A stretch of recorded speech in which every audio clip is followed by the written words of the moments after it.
بسم الله الرحمن الرحيم halkan wax ku aqrinayaa warmurtiyeedkii ka soo baxay muxuu ahaa guddigii ra'iisul wasaaraha xukuumadda Soomaaliya oo magacaabay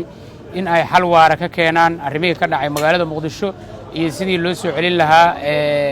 amniga magaalada Muqdisho loogana saari lahaa saameyntii ka dhalatay marka qodobadii guddigu uu xalka ku soo aruuriyay ra'iisul wasaaruhuna la qaatay ayaan doonayaa halkan inaan idin kaga aqriyo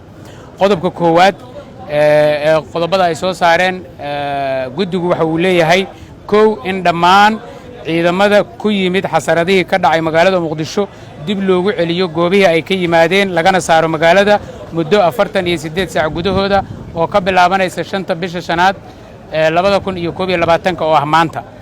qodobka labaad in aanay xuquuqda ciidamadaas wax saameyn ah ku yeelanin sida mushaarka darajooyinka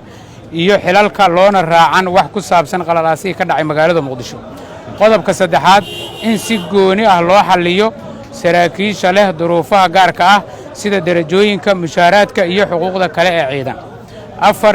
in kalsooni laga dhex abuuro hay-adaha amniga iyo siyaasiyiinta qaba tabashooyinka amni